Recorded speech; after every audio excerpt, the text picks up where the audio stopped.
delayed space programs by SpaceX, overhyped Hyperloop, fatal cars of Tesla, misinformation about COVID-19, refusing to block Russian news sources while committing to help Ukraine in any possible way. Sounds good. Well, I look. You name any controversy or any sector, you will find Elon Musk's name attached to it. Elon, do you have any comment? Elon, how will you be defending the charge? There's an old saying, Jack of all trades, master of none. Has the richest person in the world proven this wrong? Or has Musk bitten off more than he can chew? On April 4th, it was reported that Elon Musk has agreed to a deal that would see him appointed to Twitter's board of directors and prohibit him from acquiring more than 14.9% of the company. He tweeted, and we quote, "Looking forward to working with Parag and Twitter board to make significant improvements to Twitter in coming months." The tweet created an uproar on the social networking site and even among the firm's employees. One employee tweeted, "Musk's immediate chilling effect was something that bothered me significantly." Another anonymous employee said, "Some people are dusting off their resumes. I don't want to work for somebody like Musk." But just a few days later, on April 10th, Twitter Chief Executive Officer Parag Agrawal tweeted that Musk has turned down their offer to join the board. He did not, however, disclose the reason for the Tesla chief's rejection. But it was a dramatic U-turn, although in a barrage of tweets, Musk suggested numerous ideas for the firm, ranging from removing advertisements to dropping the letter W in the name. So what does Musk's refusal signify? And why was he offered a place on the board of directors in the first place?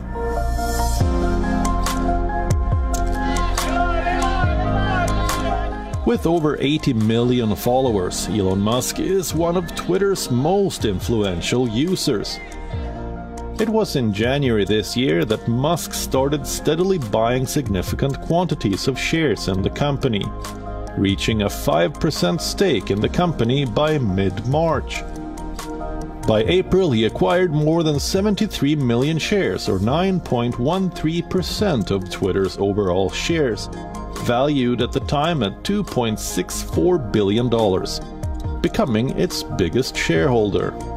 However, Musk was 11 days late in publicly declaring he had amassed a large stake in Twitter. According to legal experts, that omission may have earned him $156 million. A 50-year-old law requires that investors notify the U.S. Securities and Exchange Commission when they surpass a 5% stake in a company. Musk reached that benchmark on March 14th, but instead of making it public, he continued to buy stock at the price of around $39 per share, bringing his total stake to 9.2%. After his disclosure, Twitter's share price rose roughly 30% and is now above $50 per share. This time around, he has declined the board seat. By not joining the board, Musk is no longer subject to an agreement to keep his stake below 14.9%.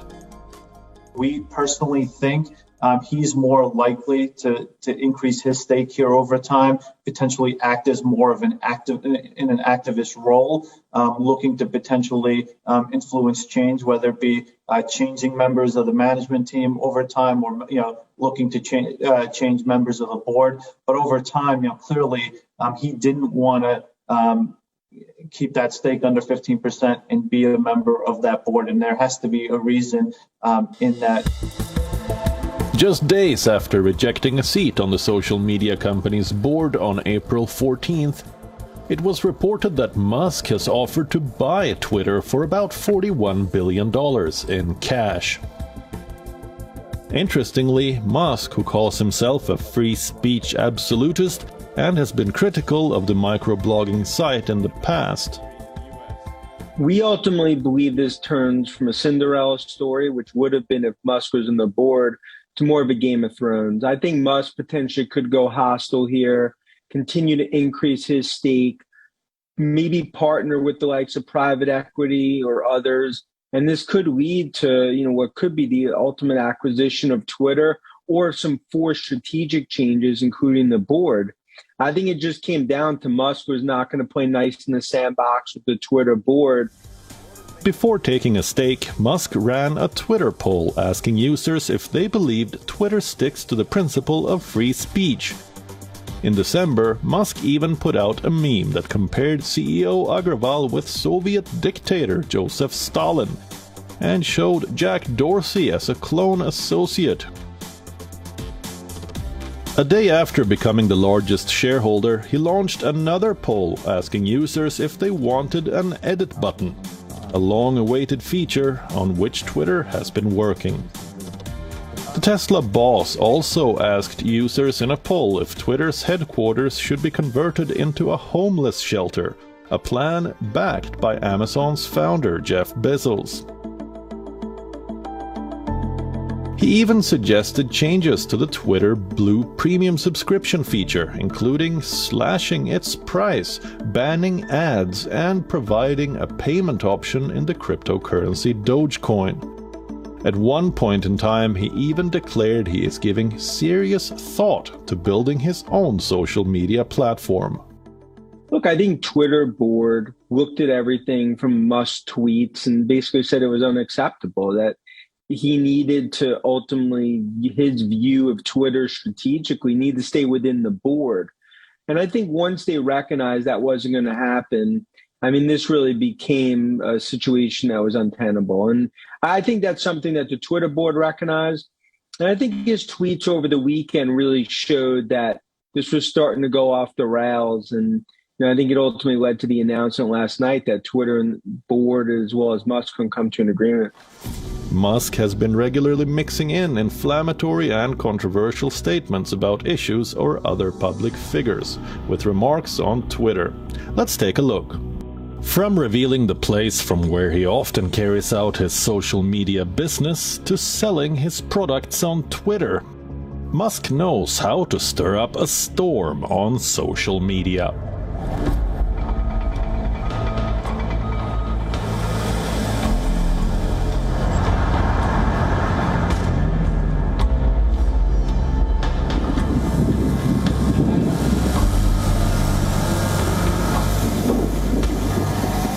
The Tesla and SpaceX CEO has been outspoken about the coronavirus crisis since the very beginning. In one of his tweets, he said the coronavirus panic was dumb. If you've ever seen panic buying, this is panic buying at its finest. Everyone is panic buying. Goodness me! That is a joke. Look at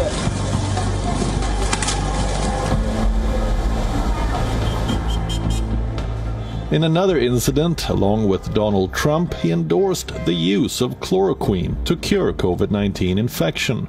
We're going to be able to make that drug available almost immediately, and that's where the FDA has been so great. They've gone through the approval process. It's been approved. The Silicon Valley billionaire entrepreneur also denounced coronavirus lockdowns and stay-at-home orders, calling them fascist.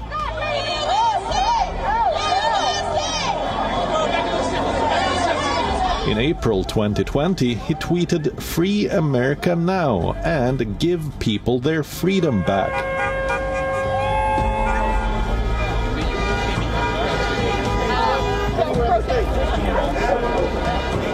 Better off if we go ahead and start.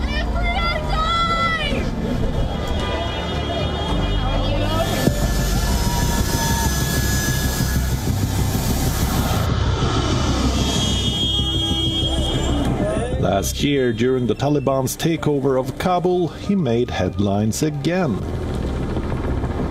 Musk posted this picture where you can see the Taliban huddling around a table without wearing masks. He tweeted this pic and captioned, "Not one mask, Jesus Christ." He followed this with another tweet. Do they even know about the Delta variant? One of his most controversial tweets was this one. Though he deleted it later, we have retrieved that tweet to show what he thought about the 2018 Tham Luang cave rescue mission. On the 23rd of June 2018, 12 members of a junior football association aged 11 to 16 and their 25-year-old assistant coach entered the cave post their football practice session. Shortly afterwards, heavy rainfall partially flooded the cave system, blocking their way out and trapping them in deep waters. They were stuck for 18 days. British caver Vern Unsworth was chosen for the rescue plan. SpaceX chief executive Elon Musk and engineers designed a kid-sized submarine as a backup plan, but Thai authorities decided not to use his submarine. Musk, in a now-deleted tweet, described Unsworth as a pedo guy.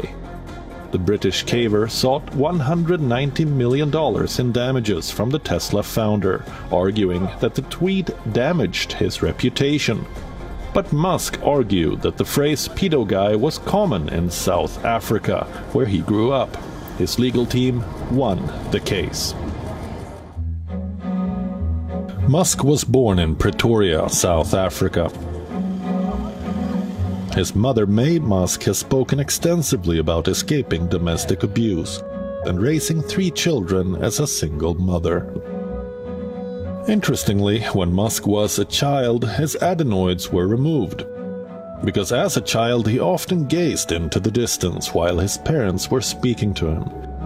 This made them believe that he might be deaf, but nothing changed even after the operation. Elon's parents later got divorced. At the age of 10, Musk developed an interest in computing and video games. Soon after, he sold the code for Blastar for $500. As a 19-year-old, Elon Musk moved from South Africa to Canada, hoping to one day emigrate to the United States. He studied at Queen's University in Kingston, Ontario, before being transferred to the University of Pennsylvania on a scholarship. In 1995, he graduated with dual degrees in economics and physics. Musk had to overcome many challenges. He was rejected for a role at Netscape, which led him to start Zip2, the web software company which would go on to make him a millionaire. Musk's personal life has been turbulent too. He has been divorced 3 times and has 7 children. Musk and his girlfriend, Canadian singer Grimes, recently split again after welcoming their 2nd child. Their children are called SXAXII Musk and Exa Dark Sidereal Musk. Rather unusual names that have raised eyebrows. Does my voice sound familiar? Who am I? This is your dad speaking. Last year, Musk revealed that he has Asperger's syndrome on live television. I'm actually making history tonight as the first person with Asperger's to host SNL. Many people on social media questioned his claim. Did you know the character of the dangerous tech CEO, Peter Isherwell, in the Oscar-nominated film Don't Look Up, is loosely based on Elon Musk? Points on you and every decision you have made since 1994, Doctor. I know when you have colon polyps, months before your doctor does. You got 4 or 5 at the moment, actually. They're not concerned, but I'd have a checkup as soon as you can. But more importantly than that, much more importantly than that, I know what you are. In 2018, the billionaire caused an uproar when he smoked marijuana during a live interview. Comedian Joe Rogan offered Musk a joint, which he accepted. Cannabis is legal for recreational use in California. I mean, it's legal, right? It's totally legal. Okay. How does that work? Do people get upset at you if you do certain things? There's tobacco and marijuana in there. That's all it is. The video went viral, and Tesla shares plummeted more than 9%. A meme fest followed, taking the internet by storm. Clearly, Musk was amused. 3 years later, soon after announcing that he was going to be a part of Twitter's board, he tweeted the infamous photo, captioning the meme, "Twitter's next board meeting is gonna be lit." Even though he is not joining the board, his followers can rely on him to stir the pot on Twitter.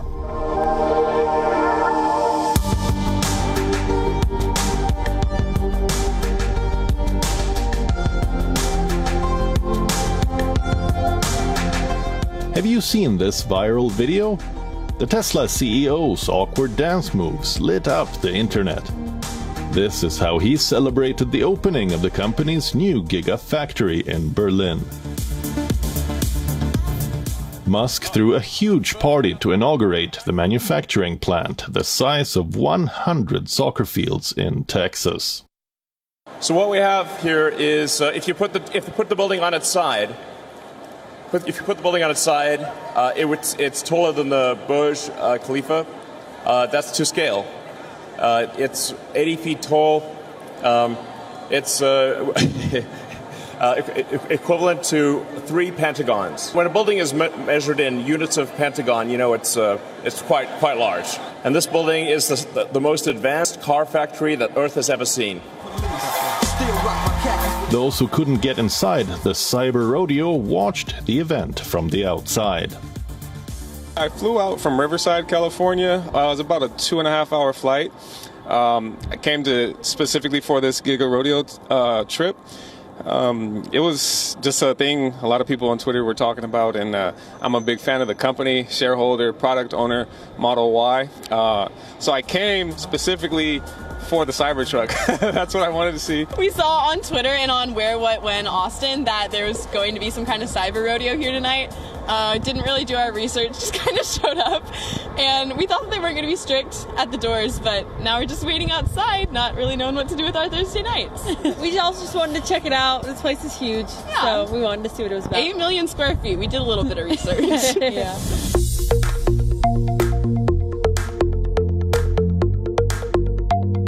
In 2020, Tesla became the world's most valuable car maker, overtaking Japan's Toyota. Musk built his electric car company around the promise that it represented the future of driving.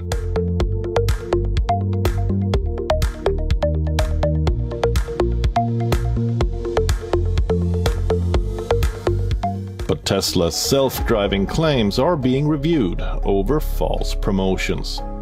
The US Auto Safety Agency has opened dozens of investigations into crashes of Tesla vehicles, and families are suing Tesla over fatal crashes. Elon Musk has also come under heavy criticism for some of his space programs.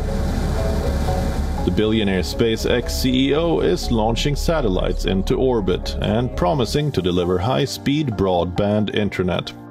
Satellite internet is beamed through space at a rate that's reportedly 47% faster than fiber optic cable internet. So, what's the problem? His satellites are taking too much room up there. SpaceX has launched more than 2,000 satellites, and it eventually aims to get nearly 12,000 satellites into low Earth orbit. To put things into perspective, fewer than 9,000 have ever been launched in all of history. In December, China claimed it had 2 close encounters with Starlink satellites. There are growing concerns about satellite megaconstellations littering space with hundreds of dead satellites. Regardless, Musk is now gearing up for his most ambitious project, the colonization of Mars.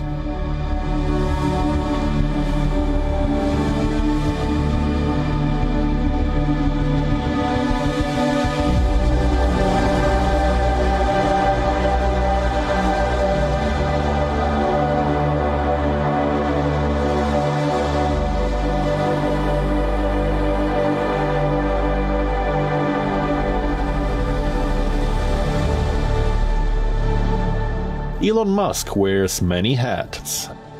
His projects and interests are never ending.